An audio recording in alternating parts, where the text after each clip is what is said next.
এক মিনিট।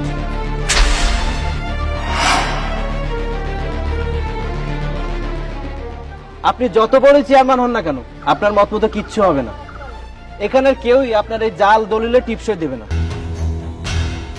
আর আপনি কোন অপরাধে এনাদেরকে গ্রেফতার করতে এসেছেন? হ্যাঁ, এই শোন, তোর সব আইনের কথা আমাকে শোনাতে আসিস না। তোর আইন তোর কাছেই রাখ, আর চুপচাপ তোর কাজ কর, গিয়ে যা। এই এলাকার চেয়ারম্যান এখন আমি, এখানে আমি যা বলবো সেটাই আইন। আপনি যত বড় চেয়ারম্যান হন না কেন, আইনের ঊর্ধ্বে তো আর না। আর এত কিছু যে বলছেন, আগে শুনুন আমি কে।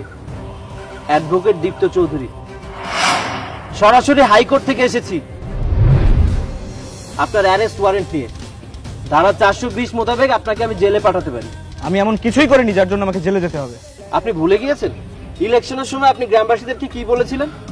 আপনি বলেছিলেন যে আপনি যদি ইলেকশনে জিততে পারেন তাহলে তাদের সমস্ত টাকা আপনি মওকুফ করে দেবেন। পেপারসটা দাও তো। আর এখানে আপনি সাইনও করেছিলেন, এই দেখুন। ওসব কাগজ আমাকে দেখাতে হবে না, তুই আমাকে ভালো করে চিনিস না।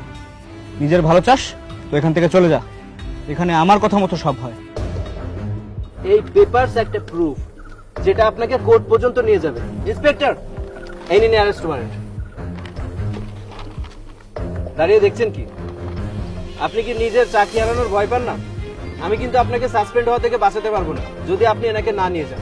এই ইন্সপেক্টর আমার লোক, ও আমার খায়, ও কখনোই আমার বিপক্ষে যাবে না। সেটা তো ইন্সপেক্টরই বুঝবে। সে তার পোশাক বাঁচাবে নাকি আপনাকে? জি স্যার, আমি ওনাকে এখনই নিয়ে যাচ্ছি। আপনাদের কাউকে আর ভয় পেতে হবে না। আপনারা এই জালাল চেয়ারম্যানের মতো লোকদেরকে প্রশ্রয় দেন না, এই জন্য এরা সমাজে অন্যায় করার সুযোগ পায়। অন্যায়ের বিরুদ্ধে না দাঁড়ানোটাই একটা অপরাধ। আর এই অপরাধের সাথে আপোষ করলে একটা দেশ ও জাতির নিঃশেষ হতে সময় লাগবে না। আর আপনারা এমন মানুষের কাছ থেকে টাকা ধার কেন নেন? কারণ এরা লোভী, আর এদের চোখ থাকে আপনার এক টুকরো জমির উপর। আশা করি আপনারা সবকিছু বুঝতে পেরেছেন। এখন আপনারা নিশ্চিন্তে বাড়িতে যেতে পারেন। এখন থেকে নির্ভয়ে দিন কাটাবেন। আর একটা কথা সবসময় মনে রাখবেন, আইন সবার ঊর্ধ্বে, আইনের থেকে বড় কেউ না।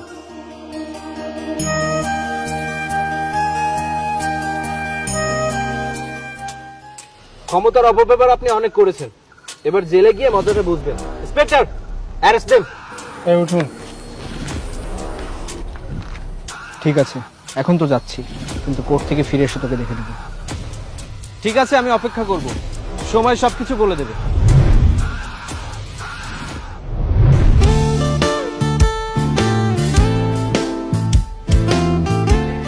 বাবা, আমি তোমাকে বলেছিলাম না আমি একদিন বড় উকিল হব। দেখো, আজ আমি অনেক বড় একজন উকিল। আমি তোমাকে এটাও বলেছিলাম যে এই সমাজের নিকৃষ্ট লোকেরা আমাদের কিচ্ছু করতে পারবে না। আমরা যদি আইন সম্পর্কে জানি, বুঝি, তাহলে কেউ আইনের ঊর্ধ্বে না। বাবা, তোর জন্য আজ আমার খুব গর্ব হচ্ছে। আজ আমার ছেলে বড় একজন উকিল। তোর জন্য আজ গ্রামবাসী তাদের জমি ফিরে পেল। কিন্তু এই মেয়েটিকে? বাবা, তুমি যখন আমাকে রাগ করে বাড়ি থেকে বের করে দিয়েছিলে, তখন আমি রাস্তায় রাস্তায় ঘুরি, খুব অসহায় হয়ে পড়ি। তখন ও আমার পাশে দাঁড়ায়, আমাকে সাপোর্ট করে অনেক।